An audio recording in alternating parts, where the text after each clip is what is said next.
अप्रैल मई में होने वाले लोकसभा चुनाव के लिए बीजेपी ने तैयारी शुरू कर दी है। पार्टी ने अपनी कई अहम चुनावी कमेटियों के गठन के साथ ही अलग अलग वर्गों को साधने की कोशिश भी शुरू की है।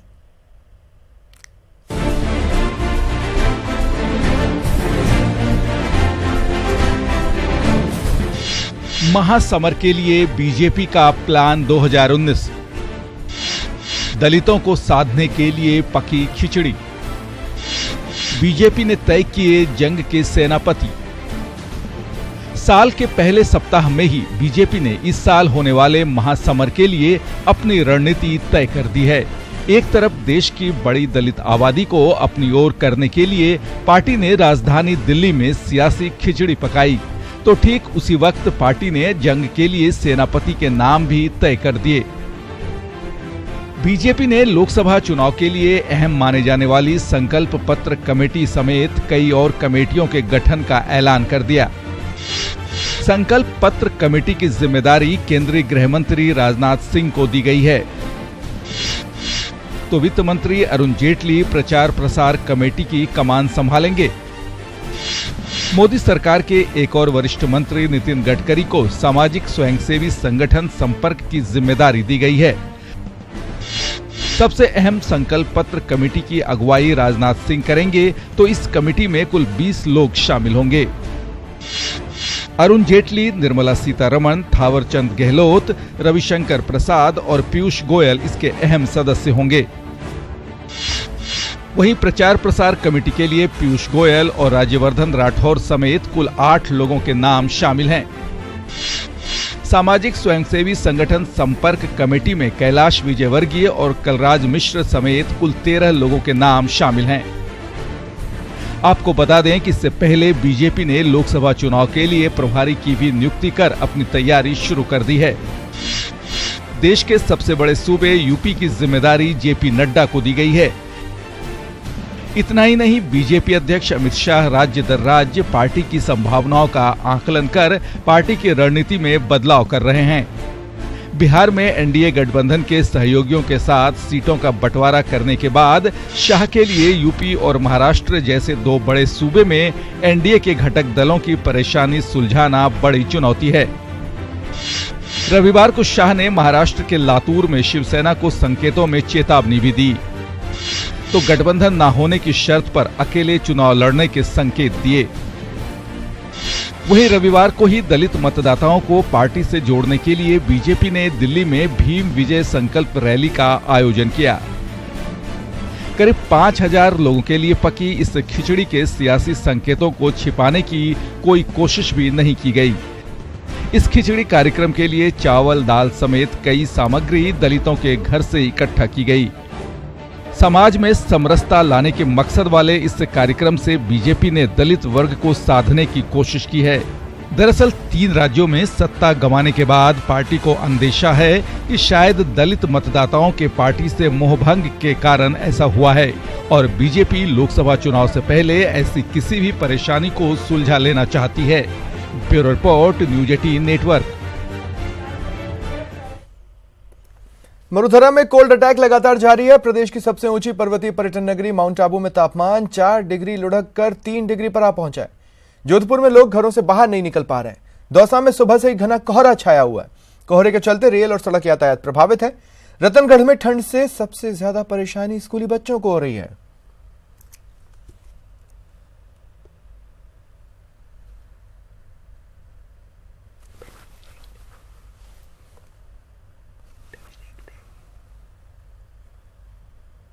सूबे में कोहरा ही कोहरा, शीतलहर से सिहर उठे, गिरा पारा, छुटी कपकपी। जनवरी में सर्दी जमा रही है। ये मौसम का ठंडा मिजाज है। प्रदेश की इन तस्वीरों में सर्दी का सितम साफ साफ दिखाई दे रहा है। सूबे में मौसम का ट्रिपल अटैक जारी है। कोहरा रफ्तार पर ब्रेक लगा रहा है, ठंड जमा रही है और शीतलहर सितम ढा रही है। मौसम के बिगड़े मिजाज के आगे इंसान भी बेबस नजर आ रहा है। माउंट आबू में सुबह 6:30 बजे का तापमान देखिए। न्यूनतम तापमान 4.5 डिग्री सेल्सियस, तापमान गिर रहा है और घना कोहरा सब कुछ छिपा रहा है, तो जोधपुर शहर भी सर्दी से जमा जा रहा है। कोहरे की चादर में लिपटा नजर आ रहा है। लोग घरों में कैद हैं और जो बाहर हैं वो अलाव जलाकर सर्दी से बचाव कर रहे हैं। दौसा में सर्दी और कोहरा दम निकाल रहा है। कोहरे से रेल और सड़क यातायात भी प्रभावित हो रहा है। कई ट्रेनें देरी से चल रही हैं और सड़क पर ट्रैफिक जाम जैसे हालात हैं। रतनगढ़ में सर्दी का अटैक अन्य दिनों के मुकाबले कुछ ज्यादा ही है। हल्की बूंदाबांदी के बाद शीतलहर का प्रकोप और बढ़ गया है। गिरते तापमान से क्या बड़े और क्या बच्चे सब सिकुड़े सिकुड़े नजर आ रहे हैं। कोटा में भी ठंड और घना कोहरा कहर ढा रहा है। यहाँ भी पारा गिर रहा है। दिन ब दिन विजिबिलिटी कम होती जा रही है। रविवार के मुकाबले विजिबिलिटी आज 1200 मीटर रह गई, जो कल 2000 मीटर थी। वहीं सीकर में भी न्यूनतम तापमान से लोग सिहर रहे हैं। यहाँ तापमान 1.6 डिग्री दर्ज किया गया। वाहन चालक डिपर जलाकर गाड़ियां चला रहे हैं। तो राजसमंद का हाल भी अन्य जिलों से जुदा नहीं है। यहाँ भी शीतलहर का प्रकोप बदस्तूर जारी है। सर्दी का सितम सबसे ज्यादा किसानों को प्रभावित कर रहा है। ठंड की वजह से पपीता, टमाटर और बैंगन की फसलें खराब हो गई हैं। मौसम विभाग के मुताबिक वेस्टर्न डिस्टरबेंस बढ़ती ठंड की असली वजह है। ये सर्दी अगले कुछ दिनों तक और भी सताएगी। ऐसे में जब तक जरूरी ना हो बाहर ना निकलें और बाहर जाएं तो खुद को सर्दी से बचाने के लिए पूरी सावधानी अपनाएं। Bureau report, news 18 Rajasthan. से लोकसभा चुनाव से पहले केंद्र सरकार ने मास्टर स्ट्रोक खेला है। केंद्रीय कैबिनेट ने मीटिंग में आर्थिक रूप से पिछड़े लोगों के लिए 10% आरक्षण पर मुहर लगा दी है। ऐसे में आरक्षण का कोटा 49% से 59% हो जाएगा। कैबिनेट में तय किया गया है कि आरक्षण शिक्षा और नौकरी में दिया जाएगा। सरकार इससे जुड़े संशोधन को कल सदन में पेश करेगी। सूत्रों के मुताबिक इस आरक्षण का फायदा ऐसे लोगों को मिलेगा जिनकी कमाई सालाना 8 लाख से कम है।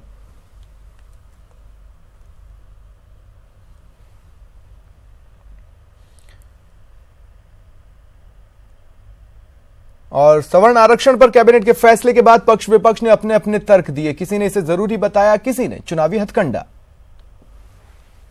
है प्रधानमंत्री नरेंद्र मोदी जी ने कहा सबका साथ सबका विकास।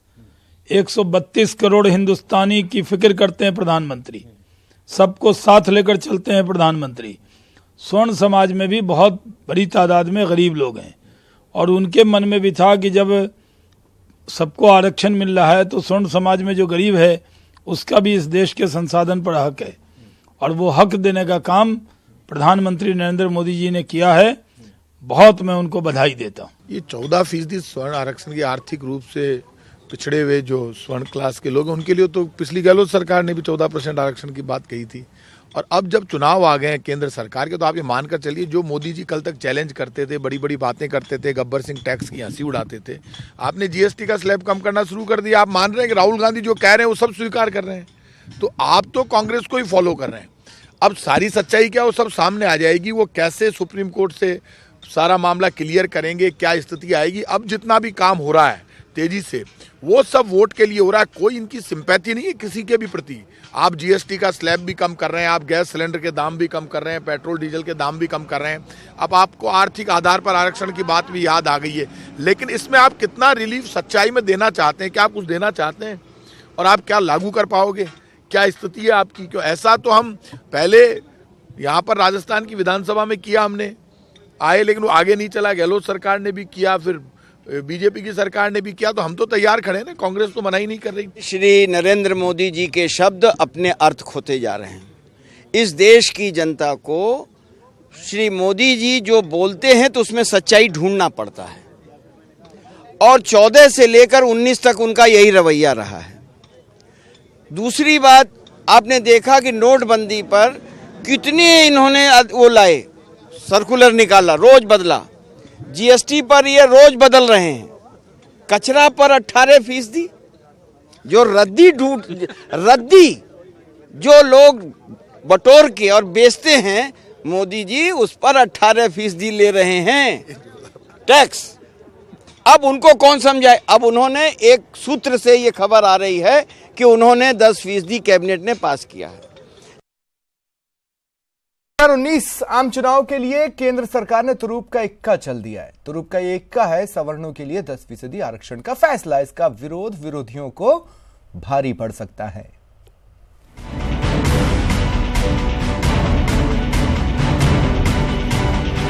2019 की बिसात पर सबसे बड़ा दांव, सवर्णों के लिए 10% आरक्षण, संविधान संशोधन से निकलेगी राह। इससे बड़ा दांव कोई और हो ही नहीं सकता था आम चुनाव के लिए।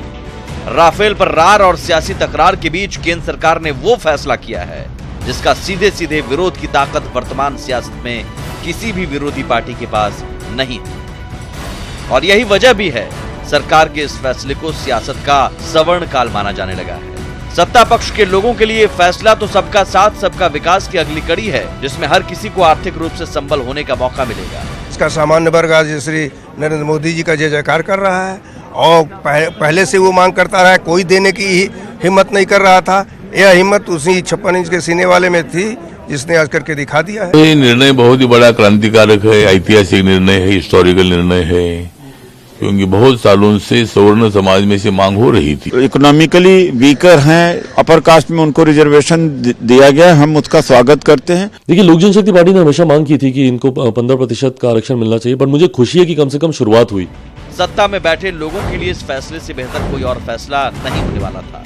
हालांकि विरोधी घुमा फिरा कर इस फैसले को जुमला और ध्यान भटकाने वाला फैसला करार देने में तुले हैं। देखिए, अपर कास्ट के गरीब लोगों को मदद मिलना जरूरी है। अगर इसका इंटेंशन बहुत अच्छा हो तो सेशन शुरुआत में ही लेके आना था। कल सेशन खत्म हो रहा है, आज लेके आ रहा है, ये और एक बहुत बड़ा जुमला है। तो विशेष सत्र बुलाए सरकार, हम सरकार का साथ देंगे और फिर सभी पार्टियों का समर्थन जुटाकर इस बिल को पास कराया जाए, नहीं तो कोर्ट से रोक लग जाएगी। वो होता है अगर आरक्षण 10%, तो मैं नहीं मानता कि ये कोई गलत है। जो भी सवर्ण जातियां है, जो गरीब लोग हैं, उनको लाभ मिलना चाहिए। आर्थिक स्थिति सुधारने के लिए आरक्षण नहीं है। आर्थिक स्थिति से अगर उसको ठीक करना था तो नरेंद्र मोदी जी को बोलते ना, भाई 15-15 लाख रुपए हर एक के खाते में डाल दीजिए। सरकार के इस फैसले को हम सियासत का सवर्णकाल क्यों कह रहे हैं, ये तो समझ लिया आपने। अब जरा ये समझ लीजिए किन सवर्णों को मिल सकता है आरक्षण का लाभ। आर्थिक रूप से कमजोर सवर्णों को मिलेगा आरक्षण, सरकारी नौकरियों और उच्च शिक्षा के क्षेत्र में मिलेगा आरक्षण, 8 लाख से कम सालाना आय वाले परिवार को मिलेगा आरक्षण। और अब जानिए 10% आरक्षण की राह में क्या अड़चने हैं और वो कैसे दूर हो सकती हैं। आरक्षण का कोटा फिलहाल 49.5% है। मौजूदा नियमों में 50% से ज्यादा आरक्षण नहीं हो सकता। अगर 10% का नियम लागू हुआ तो 59.5% हो जाएगा आरक्षण। सवर्णों को आरक्षण देने के लिए संविधान में संशोधन करना होगा। संविधान के अनुच्छेद 15 और अनुच्छेद 16 में बदलाव करना होगा। यानी संविधान संशोधन के जरिए ही सवर्णों के लिए आरक्षण का रास्ता निकलेगा। ऐसे में ये देखना दिलचस्प होगा कि सरकार के हर फैसले का विरोध करने वाली पार्टियां इस फैसले का विरोध कैसे करती हैं और सरकार संविधान संशोधन के लिए उनका समर्थन कैसे हासिल करती है। Bureau report, news 18 network. और चलिए इससे जुड़ी कुछ अहम चीजें आपको बताते हैं। यह आरक्षण किसे मिलेगा? उन सवर्णों को जो आर्थिक रूप से कमजोर हैं, सरकारी नौकरियों और शिक्षा के क्षेत्र में आरक्षण की बात कही गई है। ऐसे परिवार जिनकी सालाना आय 8 लाख से कम है वो इसकी श्रेणी में आएंगे। फिलहाल आरक्षण का जो कोटा है वो 49.5% है, 49.5%। अब मौजूदा नियमों में 50% से ज्यादा आरक्षण नहीं हो सकता है, ये सुप्रीम कोर्ट ने भी साफ किया था। अब अगर 10% का नियम लागू होता है तो 59.5% ये हो जाएगा। यानी संविधान में संशोधन की जरूरत पड़ेगी। इसके लिए संविधान के अनुच्छेद 15 और 16 को संशोधित करना होगा। और अगर ऐसा किया जाता है, यानी संशोधन विधेयक लाया जाता है, तो लोकसभा और राज्यसभा दोनों की मंजूरी, जैसा कि आप जानते हैं, आवश्यक होगी। सरकारी नौकरियों में आरक्षण मिल सकेगा, साथ ही शिक्षा में। और कहां कितना आरक्षण है, इससे जुड़े ग्राफिक्स आप अपने टीवी स्क्रीन पर देख पा रहे हैं।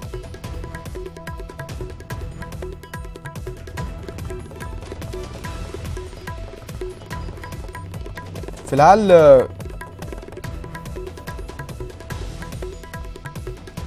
कैबिनेट ने आर्थिक रूप से पिछड़े सामान्य वर्ग के लिए 10% आरक्षण को मंजूरी दी है। साथ ही यह भी बताया है कि गरीब सवर्णों के लिए यह कोटा आरक्षण की मौजूदा तय सीमा 50% से अलग होगा। अभी कुल 49.5% आरक्षण देश में है, जिसमें अन्य पिछड़ा वर्ग को 27 है, अनुसूचित जातियों को 15 और अनुसूचित जनजाति को 7.5% आरक्षण की व्यवस्था है। अब सवर्णों के आरक्षण को मंजूरी के बाद आर्थिक रूप से कमजोर सवर्णों के लिए सरकारी नौकरी में अलग से 10% कोटा होगा। हालांकि सवर्णों को आरक्षण मिलने की राह इतनी आसान नहीं है और मोदी सरकार को इसके लिए संविधान में संशोधन करना होगा।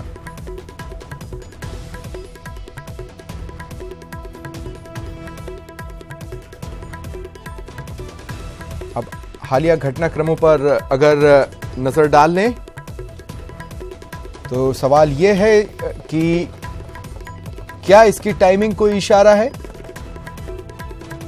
यानी सरकार ने यह फैसला क्यों लिया। आपको बता दें कि हाल ही में जिन राज्यों में विधानसभा चुनाव हुए उससे पहले सवर्णों का एक बड़ा आंदोलन हुआ था।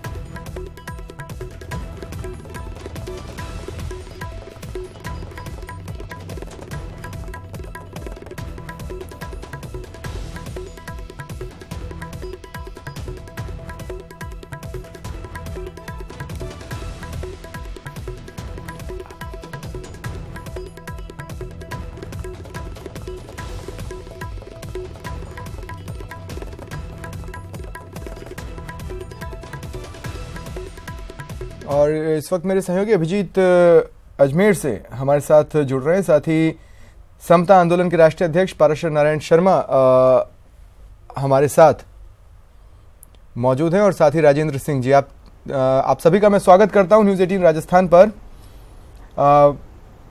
पाराशर जी,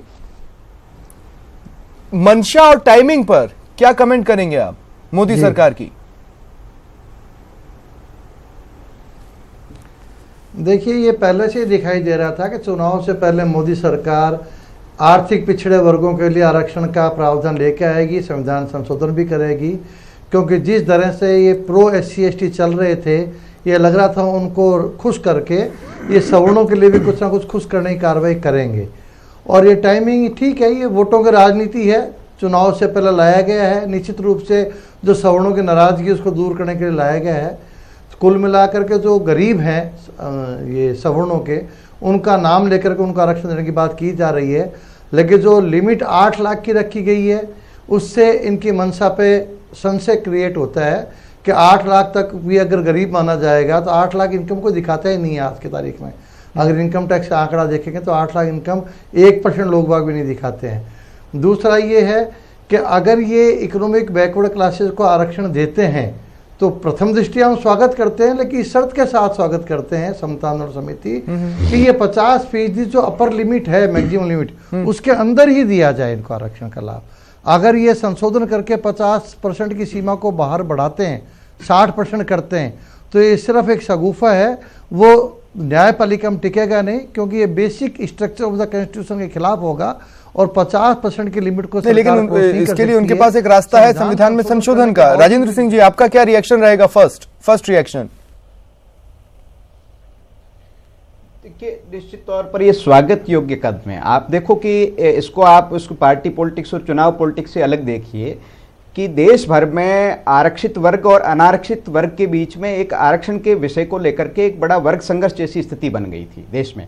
और मोटा मोटी पिछले 15 वर्षों से देश की सारी पॉलिटिकल पार्टी जिस बात पे सहमत थी, और बीजेपी ने तो लगातार अपने इलेक्शन मैनिफेस्टो में इसको रखा कि हम गरीब स्वर्णों को जो है आर्थिक रूप से पिछड़ा जो ऊंची जाति का व्यक्ति है उसको हम देंगे।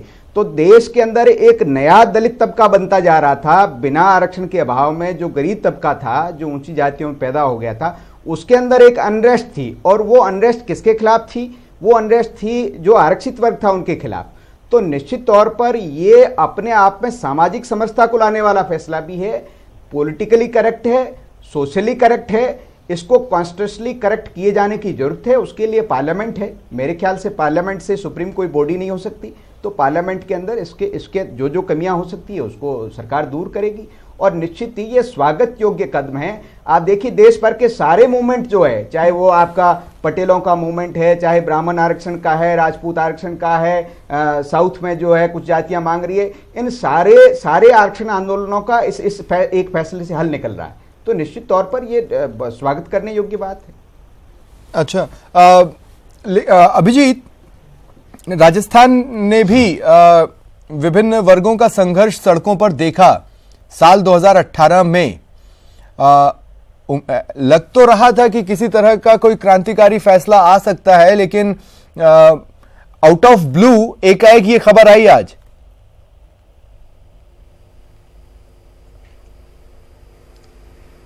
देखिए स्वप्निल, बिल्कुल जाहिर तौर पर देश की राजनीति में दो बड़े केंद्र जो हैं वो उभर कर सामने आए हैं। पहला बड़ा केंद्र है किसानों का, जिन्होंने एक बहुत बड़ा रोल जो है वो प्ले किया है, और उसका नतीजा हाल ही के 3 बड़े राज्यों के विधानसभा चुनावों के नतीजों में हमें देखने को भी मिला। दूसरा बड़ा जो केंद्र बन के निकला है वो है रिजर्वेशन, आरक्षण को लेकर पिछले कई समय से लगातार कई तरह के संघर्ष, कई तरह के आंदोलन, कई तरह की बातें जो हैं वो निकल के आई। और समता आंदोलन जो है वो कहीं ना कहीं इस आरक्षण व्यवस्था से उपजा हुआ ही एक आंदोलन था, जो सवर्णों को लेकर काफी केंद्रित था। जो 10% सवर्णों को आर्थिक आधार पर आरक्षण की आज केंद्रीय कैबिनेट की बैठक में मंजूरी मिली है, किस तरह से ये आने वाले समय में फलीभूत हो पाएगा और कॉन्स्टिट्यूशनल अमेंडमेंट में क्या पूरा स्ट्रक्चर डिजाइन रहेगा। हमारे साथ बातचीत के लिए संविधान विशेषज्ञ वरिष्ठ एडवोकेट जयप्रकाश शर्मा मौजूद हैं। शर्मा जी, ये जो फैसला है शुरुआती तौर पर आप इसको किस रूप में लेते हैं, और इसको मटेरियलाइज करने के लिए कितनी कॉम्प्लिकेशंस जो हैं वो गवर्नमेंट के सामने आएंगी? अभिजीत जी, निश्चित रूप से केंद्र सरकार का जो ये आज कैबिनेट का फैसला आया है, एक सामान्य वर्ग को राहत देने वाला फैसला रहा है। विगत काफी समय से ये बात चल रही थी कि आर्थिक रूप से कमजोर जो स्वर्ण जो लोग हैं उनको मुख्य धारा में लाने के लिए उनको भी रिजर्वेशन की आवश्यकता है। इस हेतु 10% का जो आरक्षण दिया जा रहा है, यह उनको मुख्य धारा में लाने के लिए काफी सहायक रहेगा। लेकिन इसमें बेसिक रूप से अगर आप देखेंगे कि जहां तक कानूनी पहलुओं की बात करेंगे तो इसमें एक राइडर है। 1992 में जस्टिस एम वेंकट चैलैया की संविधान पीठ ने एक बहुत महत्वपूर्ण जजमेंट दिया था, जिसमें यह कहा था कि 49% से अधिक आरक्षण किसी भी रूप में नहीं किया जा सकता। लेकिन चूंकि केंद्रीय कैबिनेट का यह फैसला रहा है, अब इसमें जो सहयोग है वो बाकी जो राजनीतिज्ञ है, सांसद है, उनको भी अपनी मुख्य भूमिका इसमें निभानी चाहिए, क्योंकि इसमें कॉन्स्टिट्यूशनल अमेंडमेंट आवश्यक रह गया है। तो कॉन्स्टिट्यूशन अमेंडमेंट में संसद में जहां इस सरकार को सहयोग देने के लिए कैबिनेट का जो महत्वपूर्ण फैसला रहा है, इसमें सहयोग देना बहुत जरूरी है, तभी यह लागू हो पाएगा, वरना इतना इसका क्रियान्वयन इतनी आसान अभी नहीं लगती। लेकिन जो आरक्षण की मूल भावना थी जब ये लागू हुआ था, सामाजिक विषमता, सामाजिक दूरी जो बन गई थी, उसे पाटने की कोशिश थी। लेकिन कालांतर में देखा गया कि 10 साल के लिए शुरुआती तौर पर इसको इस्तेमाल किया गया था, लेकिन 70 साल से व्यवस्था लागू रही तो सामाजिक दूरी तो कम हुई, लेकिन आर्थिक दूरी बहुत ज्यादा बढ़ गई थी। अभिजीत जी, जब कॉन्स्टिट्यूशन जब शुरुआत में बनाया गया था तो आर्टिकल 14 से 18 में यह व्यवस्था रखी गई थी कि वे समाज के वर्ग विशेष में जाति के आधार पर किसी प्रकार का कोई भेद नहीं किया जाएगा। लेकिन शासन को एक व्यवस्था दी गई थी कि अगर मान लो कमजोर रूप से जो लोग हैं उनको अगर समाज की मुख्यधारा में लाने के लिए अगर कोई प्रयास सरकार की तरफ से किया जाएगा, उस क्रम में जो है 10 वर्ष के लिए व्यवस्था की गई थी कि अनुसूचित जाति जनजाति के लोगों को जो है संविधान में मुख्यधारा में लाने के लिए नौकरियों में एक रिजर्वेशन दिया जाना चाहिए। लेकिन 10 साल की व्यवस्था रखी गई थी।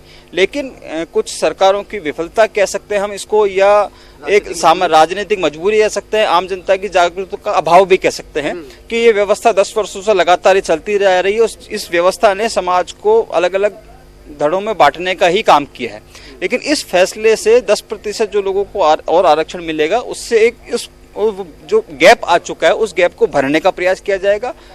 इस फैसले से आगे में जो सरकारें आएंगी उनको भी यह सोचने पे मजबूर होना पड़ेगा कि आगे से ये रिजर्वेशन की व्यवस्था लगातार क्या इसी प्रकार से चलती जाएगी या उसमें और किस प्रकार से सुधार किया जा सकता है, ये सोचना पड़ेगा। ठीक है अभिजीत, मैं आगे भी आपके पास आऊंगा, लेकिन इस वक्त जोधपुर का भी हम रुख कर लेते हैं। सहयोगी चंद्रशेखर इस वक्त हमारे साथ जुड़ रहे हैं। चंद्रशेखर, ऐसे बहुत से युवा हैं जिन्होंने मंडल कमंडल वाला दौर नहीं देखा और सरकार आगे किस तरह का स्टैंड लेती है उससे ये डिसाइड होगा। साथ ही दूसरे जो राजनीतिक दल हैं वो किस तरह का स्टैंड लेते हैं, उससे ये डिसाइड होगा कि क्या सड़कों पर वैसी तस्वीरें दिखेंगी जैसी मंडल कमंडल के वक्त दिखी थी, या फिर आराम से बातचीत से सहूलियत के साथ रास्ता तय कर पाता है ये मंशा सरकार की।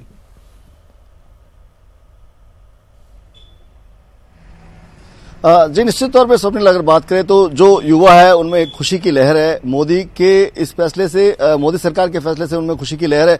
और ये करीब 20 सालों से ये एक मांग चली आ रही थी कि जो पिछड़े स्वर्ण हैं उनको भी जो है आरक्षण दिया जाए। और इसकी सबसे बड़ी खूबसूरती यही है, यदि दिया जाता है तो इसमें जो एक पिछड़े का लेवल रखा है 8 लाख रुपए आय की जो सीमा रखी है, इससे ये तय हो पाएगा कि जो जरूरतमंद है उसी को आरक्षण मिलेगा। दूसरे अगर आरक्षण की बात करें तो उसमें ये सीमा तय नहीं है, जिसके चलते जिसको जरूरत नहीं है वो भी उसका लाभ लेता है कहीं ना कहीं। और दूसरी बात जो जैसा कि इन्होंने कहा, आर्टिकल 14 से लेकर 18 तक का कहीं ना कहीं एक जो जाति और धर्म के आधार पर भेद नहीं करने का जो संविधान में बात थी उसका भी यहाँ पे उल्लंघन आरक्षण करता है। लेकिन अब आरक्षण ऐसी स्थिति में आ चुका है जिसको हटा पाना तो लगभग किसी भी तरह से संभव नहीं नजर आ रहा है। तो ये एक अच्छा रास्ता मोदी सरकार ने निकाला है कि जो पिछड़े लोग हैं स्वर्ण के, उनके स्वर्ण कास्ट के, उनको जो 10% आरक्षण देने का जो घोषणा की, उससे कहीं ना कहीं एक खुशी की लहर है। और कई संगठन, सामाजिक संगठन इसका जो है स्वागत कर रहे हैं। निश्चित तौर पर ये स्वर्णों के लिए भी फायदेमंद और आने वाले समय में जो है मोदी सरकार के लिए भी निश्चित तौर पे फायदेमंद नजर आ रहा है। जी चलिए पाराशर जी, आपने शुरुआती जो मैंने आपका ओपनिंग कमेंट लिया उसमें कहा कि ऐसे बहुत से लोग हैं जो 8 लाख अपनी सालाना इनकम नहीं दिखाते हैं, तो अब उन्हें ये चुनना होगा। अगर ये मंशा अपना रास्ता तय कर लेती है तो एक तो ये कि क्या वो अपनी सही आय दिखाते हैं या तो आरक्षण ले लें। नहीं, देखिए सही आय दिखाने की बात तो अलग है, आय है ही नहीं लोगों की इतनी। जो ये 8 लाख रखी है बहुत अपर लिमिट है ये, इस लिमिट को कम किया जाना चाहिए। इस समय ओबीसी में भी केंद्र सरकार की जो लिमिट है, क्रीमी लेयर की लिमिट, वो 8 लाख कर रखी है, वो गलत है। वो अपर क्लास जो है ओबीसी की, उसके प्रभाव में आगे की गई है। और ये गरीब जो ओबीसी है उनके खिलाफ आप कितना लिमिट कहना चाह रहे हैं एग्जैक्टली, थोड़ा अगर बता पाए। राजस्थान में हम ये लिमिट करना चाह रहे हैं, जो ही ये इनकम टैक्स का रिटर्न भरने के लिए एलिजिबल हो जाए कोई व्यक्ति, उसके बाद उसको आरक्षण का लाभ नहीं दिया जाना चाहिए। ये हमारा स्थायी स्टैंड है। इस समय जैसे 2.5 लाख की लिमिट है इनकम टैक्स की, हमने राजस्थान में 2.5 लाख की करवा रखी है हाईकोर्ट के निर्णय से, लेकिन वो कहीं प्रैक्टिकली लागू नहीं है, गलत सर्टिफिकेट बन रहे हैं। ओबीसी वालों को पता नहीं है, गरीब लोगों को बेचारे लड़ ही नहीं पा रहे, वो गरीबों को हक नहीं मिल रहा, आरक्षण का लाभ नहीं मिल रहा है। ओबीसी में भी अमीर लोग लेके जा रहे हैं, इसी तरह से ईबीसी में भी अमीरों को ही फायदा मिला आरक्षण का। राजेंद्र सिंह जी, आप कह रहे हैं कि ये जो कदम है वो पॉलिटिकली मोटिवेटेड नहीं है, जबकि इसमें डाउनराइट पॉलिटिक्स साफ तौर पर नजर आ रही है। सबसे अहम बात तो ये है कि एक तो बिल को आने और पास होने में काफी समय लग सकता है, साधारण बिल भी फिलहाल संसद में पास नहीं हो पा रहा है। दूसरा यह है कि इसके पीछे अब जैसे ही लोकसभा में आएगा या राज्यसभा में आएगा, सभी राजनीतिक दलों को अपना अपना स्टैंड बताना होगा। तो ये एक मास्टर स्ट्रोक है दूर को देखते हुए, जिसे अभी काफी लंबा समय लग सकता है। स्वप्निल, इसमें हमको क्यों विरोध होना चाहिए कि कोई भी पॉलिटिकल पार्टी या कोई भी पॉलिटिकल दल की सरकार यदि पॉलिटिकली मोटिवेट होकर के अपने देश की एक बड़ी आबादी के अच्छे के लिए काम करती है, तो यदि वो काम पॉलिटिकली मोटिवेटेड है तो भी उसका स्वागत होना चाहिए। किसान के मसले पे मान लो कोई सरकार यदि कर्ज माफी का कदम उठाती है तो उसको हमको स्वागत करना चाहिए। ठीक ऐसे ही देश की इतनी बड़ी आबादी के भलाई के लिए कोई कदम है और यदि यही यदि किसी दल की पॉलिटिक्स है तो हम ऐसी पॉलिटिक्स का निश्चित तौर पर हमको स्वागत करना चाहिए। रही बात दलों के स्टैंड की, तो मैं आपकी जानकारी में एक चीज डालना चाहता हूं कि जैसे नरसिम्हा राव जी ने सन जो 96 का उनका कार्यकाल था, उसमें यही बिल वो लेकर के आए थे, यही प्रस्ताव वो लेकर के आए थे। उसके बाद में सारे पॉलिटिकल दलों ने मोटा मोटी अपने इलेक्शन मैनिफेस्टो में इसको डाल रखा है। भाजपा तो कई वर्षों से इसको डाल रही है, भाजपा से लेके बसपा से लेकर के आपने सभी दलों लेकिन राजेंद्र सिंह जी, मुझे एक बात बताइए ना, मकसद तो मायने रखेगा। ऐसा तो नहीं है कि ये कल से मिलना है या परसों से मिलना है या 2-3 महीने में हो जाएगा। अभी तो इसे बहुत हो सकता है कि मामला सुप्रीम कोर्ट में जाए, वहां पर भी खिंचाए। सरकार का स्टैंड क्या रहता है, वो किस तरह से इस पर एक्ट करती है, ये भी तो देखना होगा। अभी सुप्रीम कोर्ट कहीं नहीं आ रहा बीच में। अभी तो सरकार को बिल लाना है पार्लियामेंट के अंदर डिस्कशन होगा। अभी सुप्रीम कोर्ट को आप इतनी सुप्रीम बॉडी मत बनाइए, इस देश में लोकतंत्र है, पार्लियामेंट को ही सुप्रीम बॉडी रखिए। अभी पार्लियामेंट के पास में वो सारे हथियार है जिससे वो इस बिल को वैलिडेट कर सकती है। तो अभी हमको इंतजार करना चाहिए। वो ठीक है कि बच्चा होने में 9 महीने का प्रोसेस लगता है, तो वो सबको ही पता है कि शादी के दिन तो बच्चा नहीं होता है। तो आज जो आया है, कैबिनेट का जो फैसला आया है, उसका हम सबको खुले मन से स्वागत करना चाहिए। निश्चित तौर पर ये इतना बड़ा फैसला है कि देश भर के सारे आरक्षण आंदोलनों का समाधान हो रहा है। ठीक पहला है, इसका मैं जो क्लोजिंग कमेंट्स लेना चाहूंगा अपने रिपोर्टर से भी। हमारे देश का अभिजीत और चंद्रशेखर, आप दोनों अपने अपने क्लोजिंग कमेंट्स दे दें। सबसे पहले अभिजीत, आप।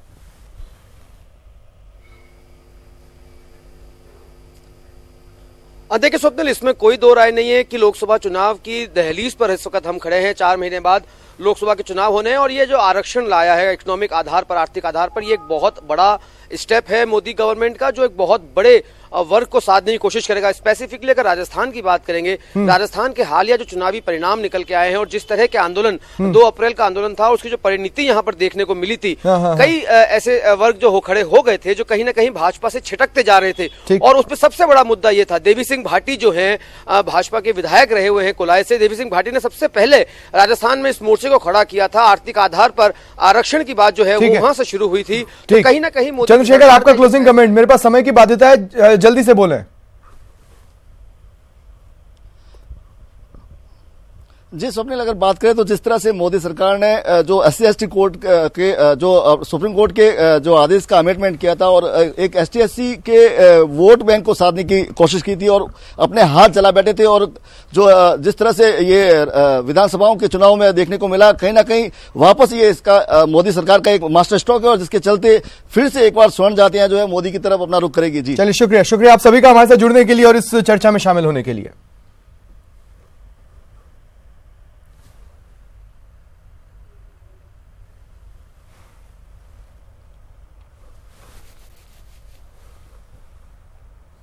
और एक महत्वपूर्ण रिएक्शन इस घटनाक्रम पर आया है, आइए देखें।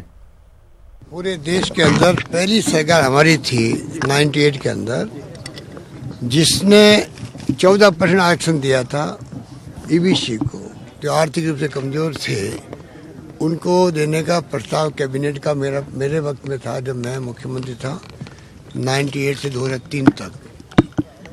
फिर हम लोगों ने तत्कालीन प्रधानमंत्री अटल बिहारी वाजपेयी जी को मैंने रिक्वेस्ट पत्र भेजा कि आपको संविधान में संशोधन करना पड़ेगा। हम चाहेंगे कि 14% आर्थिक रूप से कमजोर लोगों को आरक्षण मिले। तब से शुरुआत हो चुकी है और उसके बाद में सरकारें बदली भी है, परंतु अब जाके जो 10% किया है, मैं समझता हूँ कि जो हमारा प्रस्ताव था 14% का, वो बिल्कुल मौजूद था और यहाँ की पिछली गवर्नमेंट ने 14% का आरक्षण का बिल पास कर रखा है, आगे कोई कार्रवाई नहीं कर रही है। अब फिलहाल इतना ही, नमस्कार।